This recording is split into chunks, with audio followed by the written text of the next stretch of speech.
The original Metroid was relatively uncharted territory for me before I started the series, but at least I knew what to expect. Metroid II, Return of Samus, is a game I'm almost oblivious about.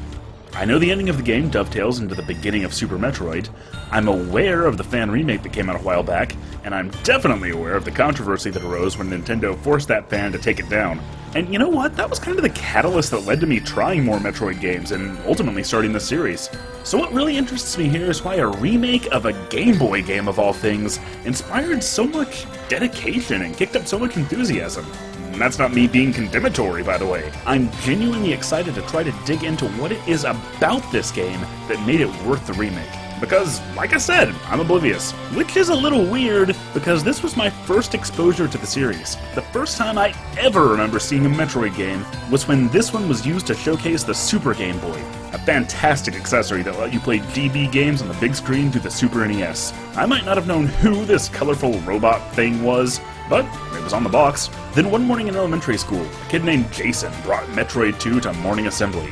This was the first time I'd ever played a Metroid game, and I only played it that one time. But it made a potent impression. More than 20 years later, I still remember being impressed by the quality of the graphics and how nicely it controlled. It didn't feel like a Game Boy game. Suffice to say, I'm pumped to try this. Let's see if those memories hold up.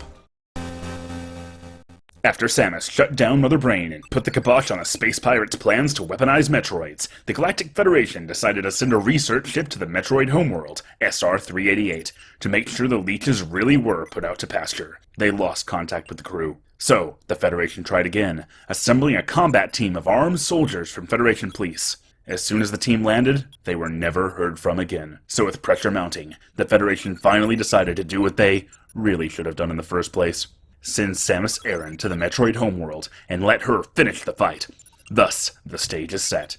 The first half of the story as written is almost a word-for-word retelling of Metroid 1's, just with a slightly worse translation. But I can see why they did that. It's a neat touch just how directly this game's plot picks up from its predecessor. A few other noteworthy things from the manual. 1. This map is pretty, but I get the feeling that it'll be even more useless than whatever this thing was trying to be. 2. This looks familiar.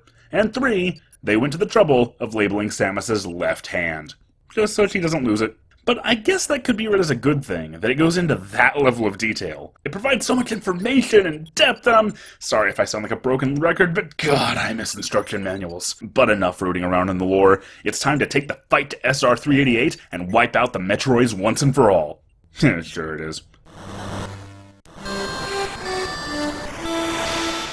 I read an interview saying that the same team that made this game was involved in the Game Boy Color's development, and they programmed a suitable palette for it into the hardware. After comparing some footage, I think that's the way I'm gonna play it. I see what the Super Game Boy Colors are going for, but these darker backgrounds are much more evocative of the series. And wow, what a first impression. Especially playing it right after the original game like this, my memories weren't lying. This game looks fantastic for a Game Boy game. Not many portable games, heck, not many 8-bit games in general, used such large, detailed sprites. And where that hurt visibility in something like Donkey Kong Land, Metroid's slower pace lets it get away with this level of fidelity. Better yet, it controls a million times better than its predecessor. Samus's jump is incredibly floaty, but it feels much more precise. She can finally fire from a crouch, aim downward in midair, and now comes equipped with a full set of energy and missiles. Compared to the NES game, your avatar is so much more capable right from the start. Which makes sense from a story perspective, sure, but outside of the game, a lot had changed since 1986. Remember how back in Metroid 1, I spent the first session wandering around aimlessly and getting stuck in a death trap? It put the screws to you immediately, and thrust you into its convoluted chaos from the word go. But Metroid 2 actually wants the player to like it. It's satisfying as you traverse a linear path from the gunship into the caverns of SR-388, blasting some enemies and getting a handle on the controls. The save system's a lot nicer too. Just hop on these podiums and hit start. These save points are comprehensive. They keep track of your energy and missiles, so you'll only ever restart with as much as you had. I hit a fork in the map, went right and got stuck, so I doubled back down the other amazingly easy to navigate tunnel and hit this. The game did a great job building up to this moment, and even the sight of it gave me pause. Yeah, even I'm not so oblivious that I don't know what that is. But what I didn't know is that they can do this. Yep, Metroids mutate. And that is their first post-larval stage, an Alpha Metroid. It's a pretty quick fight once you figure out how to switch to missiles, and then the Metroid counter in the lower right starts going crazy, attracting your eye and making a big spectacle of itself as it decreases by 1. Hunting down each and every Metroid is Samus's mission, to the point that it's front and center at all times. Continuing on past the fight reveals a clever new feature: energy and missile recharge points. Do I look like some kind of casual gamer? No thanks, Nintendo. I would just much rather grind out item pickups for another 20 minutes. And it just keeps building from there. You notice how Metroid husks always indicate another alpha nearby? You tumble down a long chasm and get the new spider ball, then use it to climb back out and find another Metroid. You even get a primer on the idea that missiles open doors, you know, just in case. Bosses and power-ups keep things moving, and everything just feels so brisk and smooth and, above all, playable.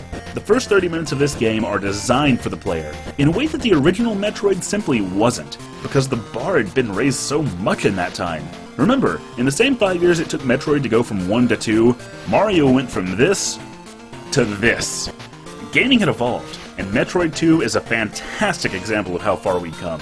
It should almost go without saying, considering you've been hearing it, but the music fits with this theme perfectly. It's filled with bravado and excitement and, dare I say it, swagger. You're Samus Aran, the universe's savior, and you're here to take no prisoners! Yeah, okay, maybe I just had a thing for Game Boy music. But eventually, you end up going to a different part of the map, and...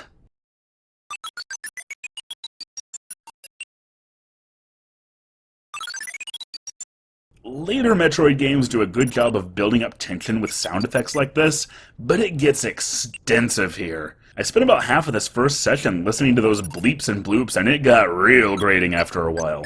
But it still wasn't as grating as the Ruins music.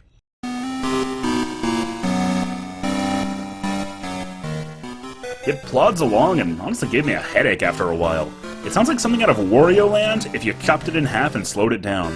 And the lack of quality here stands in sharp contrast to the excellence of the main song. I also have some reservations about the Spider Ball. It's one of the big innovations for Metroid 2, and it is a neat idea, allowing Samus to climb walls and ceilings. We'll start with what's plain to see.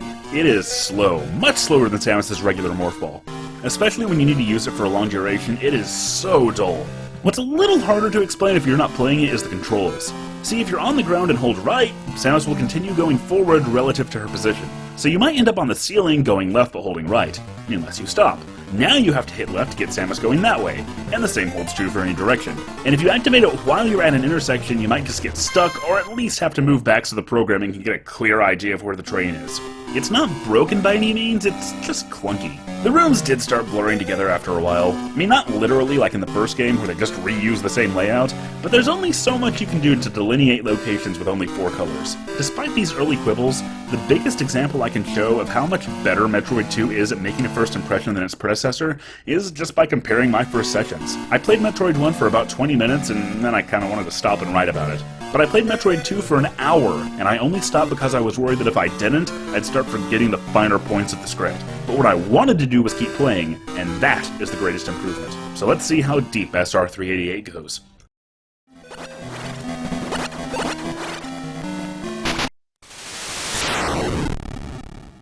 Well, that didn't take as long. I did hop right back in, and I chose to leave whatever that thing is for later.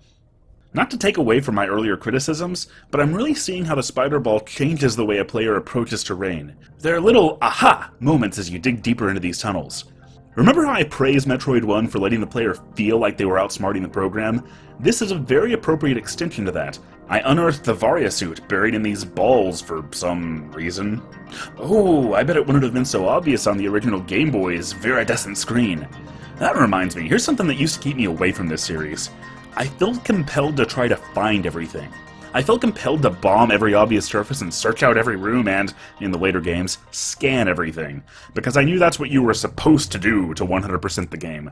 What I eventually had to realize about me as a player is that by doing that, I was choosing to let the flow of discovery and combat and skill, the things I actually enjoyed about the game, be constantly interrupted with aimless wandering about and waiting on progress bars to fill up, the things that I don't enjoy. I still hate when the path forward is overly obtuse, but making that mental shift to focusing on what's fun is a huge part of why I'm finding it easier to stay invested in these games. The fact that the Varia suit is buried in all these balls isn't an egregious example because the Varia suit isn't a critical item. It just boosts your defense.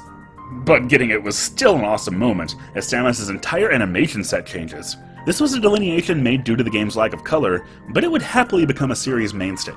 The Vari suit in this game is like the majority of the missile upgrades and energy tanks. It's a bonus, and it rewards players for thinking outside the box and going off the obvious route. That's fine, and that approach is exactly what hardcore fans of the series often adore about it. I don't mind it either, as long as your main path through the game isn't so convoluted. I like finding things off the beaten path, I just don't want to feel like I have to. I am a little concerned about that though. The whole game is centered around tracking down every single Metroid, and I can assume you have to beat them all to win. That raises a problem. Even this early in the game, my progression is starting to feel kind of staggered, kind of repetitive. Every single Metroid fight has been almost literally the same thing. The Metroid shows up, flies right at me, gets pushed back by missiles, and dies. It starts to lose any excitement after the dozenth time. So I was excited to see a more powerful Gamma Metroid show up, but it's really nothing different. It just fires lightning bolts, takes more hits, and has a weak spot. It's a little harder, but it's no more interesting. And I mean, this isn't bad, I'm still enjoying the game. I just question the ability of the central thrust of Metroid 2 to carry it through to the end. I stuck around this area, and I'm glad I did. 10 minutes of exploration, and I found the wave beam, an energy tank, the spring ball, the high jump boots, and a bunch of missile upgrades. What made this even cooler was the build-up to some of this stuff. There was a room where my low jump and lack of firepower was making things frustrating, and I was ready to call it out as an example of bad design. But when I came back through after getting the wave beam and high jump, it's a piece of cake. Feeling decked out and ready to take on the world, I proceeded deeper underground. Samus's beams don't stack in this game. Getting the wave beam removed my ice beam, and the same was true of the spacer and plasma beams. I actually don't mind this bit of strategizing though. Each beam has different strengths, like the spacer has a wider arc, but the plasma is much stronger. Unfortunately, Samus can only maintain one kind of beam at a time. You'll have to go back to the upgrade room again in order to switch. And that does seem like an unnecessary complication. Why couldn't you just put a beam switch on the pause menu? Speaking of though, I noticed the pause menu does actually tell you how many Metroids are left in your current level. Now, there's nothing that seems to delineate which level you're on, but still, that's something. This isn't something a lot of people will praise a Metroid game for, but I'm really enjoying this game's linearity, at least relative to some other games in the series. Because you know more game is always located deeper underground, you always have a general sense of where you're supposed to be, but not so much that you know exactly where you're supposed to look. That's one of the positives to not having a map. The negative, though, is that as similar as these rooms are starting to look, it's easy to miss a turn and not know if you've been down that path before or not. The layout is starting to get a lot more esoteric. There was a moment where I saw the path split, so I jumped up here, but couldn't get back down. So I went all the way back around so I could explore this crisscross section, but it led to a dead end. Why? But nothing was as esoteric as this. I defeated a bunch of Metroids, got the Tremors, which at this point I'd figured out indicated that I defeated all the Metroids in an area, causing acid somewhere else to lower, allowing me to move on. Ran back past some acid and out of the area, and then there was this great build-up. There was only one Metroid in the area. I traversed a long series of tunnels filled with enemies that recharged all of my energy. I was ready for a fight. Then, a single Gamma Metroid, just like all the others I'd already faced. Hooray. More Tremors, so I headed all the way back out of the caves, through the cramped tunnel, and down that first pit which was now clear of acid. There was a split in the path, and down each fork I fought a Metroid. Then, I had to head back out of the cramped tunnels again and down the other pit to find a new area, and what was the point of all this? Alright, fine, it's time to get a map. But hey, 13 Metroids left. I just don't know if I'm gonna be able to hold up that long. Oh no. The boss encounters leave a lot to be desired, but I'm still impressed by the sense of progression in this game. Every time fighting yet another Metroid starts feeling like a chore, you start running into the next evolution. Right when all that time using the sloggy spider ball really starts wearing on you, you get the space jump. I mean, I'm bad at it, but hypothetically you could use it to get around faster. The next area is full of Zeta Metroids, which take way more missiles. It's also full of long, vertical shafts. I did start using a map here, and I don't regret that one bit. I was already enjoying the game, and it became a lot more fun when I stopped wasting time wandering around. There's a reason every Metroid game after this featured better navigation.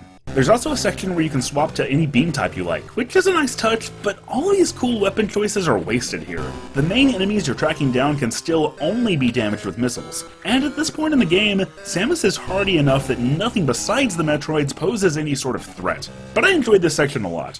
It requires the spider ball more than I'd like, but it's also more open and less claustrophobic than what's come before. The Zeta Metroids are a steeper challenge, and so it just feels better to take them down. Mind you, like the other bosses to this point, you're basically just spamming missiles at them and tanking their attacks, but that may be more inherent to how Metroid games do bosses. In something like, say, Mega Man, you can similarly tank a lot of hits. But unless you brought the weapon that boss is weak to, and sometimes even then, you can't just tank hits and expect to win. You need to know what the enemy can do and what their pattern is. In Metroid, what seems to be more important than your skill as a player is Samus's power and abilities. If you have enough tanks and weapons, the damage you take is almost incidental. You'll be able to survive long enough to win. That's not a condemnation of Metroid. Rather, it's more down to how much importance the series places on exploration. Take your time and find the power-ups, and you'll have a much easier fight. That makes sense. It just doesn't really go along with my personal preferences, and I wouldn't mind the series leaning into more of that skill curve. All of this really became apparent when I started running into Omega Metroids in the next section. Man, they took a lot of firepower, and they dished out just as much. Omega and Zeta both like to track Samus down and dive bomb her, and there's very little warning. They're still not hard fights, but they take their toll on Samus, and after taking down a few I was low on energy. Here's the problem. There's almost nothing in this penultimate section of the game. Very few enemies to resupply with, absolutely no item upgrades, and no recharge stations. The Omega Metroids take so many hits, it's unreasonable to think that a player would be able to do this without heading all the way back to the last recharge. And that is a lengthy expedition. It took 15 minutes round trip. On one hand, this was the same amount of time it took me to resupply 2 energy tanks in Metroid 1, and at least in this case I wasn't just mindlessly running across one room. But on the other, this is still padding. It's busy work, and it's unnecessary. I don't mind having my health or supplies restricted for a final boss fight. But when you give the player the option to resupply, then make the fights hard enough that it'll be a necessity, and then make the trek back that far to even get to the resupply point, you better be glad you're cute, Metroid II. I beat the last of the Omegas, and the counter dropped to 1. What followed was a long series of tunnels, and I found myself considering the journey to this point. A lot of the reason I struggled with Metroid 1 was due to the state of what was acceptable in gaming in 1986. The fact that this game came out so much closer to the time I started playing video games, similarly, probably has a lot to do with why I've been able to stick with it. But from slightly clunky mechanics to more than esoteric progression, to very awkward and repetitive boss battles, Metroid 2 is hardly perfect. But take it in context. The fact is, this was a Game Boy game in 1991, and I don't use this word lightly, it was an epic in its own time. Despite running on 8-bit hardware, it did the same thing as the great 16-bit games of its era. It obliterated the boundaries set by its predecessor, and evolved the concept far beyond even the best games of the previous era. There are few Game Boy games that even approach it. It's surprising, then. I wonder why I never heard about how awesome it was. Oh yeah, everything about it was superannuated just 3 years later. And that is why it needed to be remade. This game reveals the life cycle of the series' namesake, hints at the protagonist's origins, and tells the story of Samus's first visit to the Metroid homeworld. It suffers from being on the Game Boy with a lack of visual differentiation and some clunky, repetitive bosses. And indicative of games of its era, it sometimes punishes the player with unfair design. But it was still a fantastic game, and it is still a pivotal title in the evolution of this franchise. If that remake brings it up to code, or even manages to surpass the level of quality I know is coming, well then, it's no wonder people say Milton Guasti made a better Metroid game than Nintendo. I cannot wait to get to it, and I think I'm gonna appreciate it even more having experienced the original. At the very end, the Metroid counter goes up. Seems the Queen's laid some eggs. I fought off larval Metroids in their most iconic state, I trekked down one last hallway, I heard a cry that's very familiar. The final boss was the Metroid Queen, and it was the most challenging, well-designed boss in the game. I guess that's not saying much, but even the way you beat her is just incredibly satisfying, and it's a real showcase that the Game Boy is even capable of this.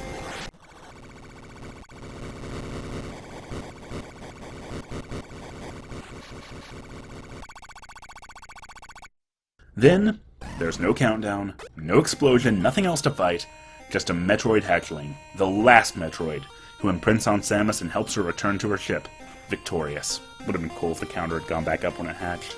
But that's such a minor thing. And it doesn't take away from a beautiful ending, an ending which sets up the events of the next game in this series, where that Metroid is in captivity, and the galaxy is at peace. Next time, it's the longest and most detailed episode I've ever produced, Super Metroid. And you can watch it right now if you support my work on Patreon. Otherwise, I'll see you next week. You keep geeking, I'll keep critiquing. Thanks for watching.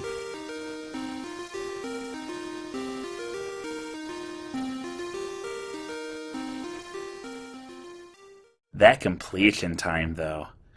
Dude.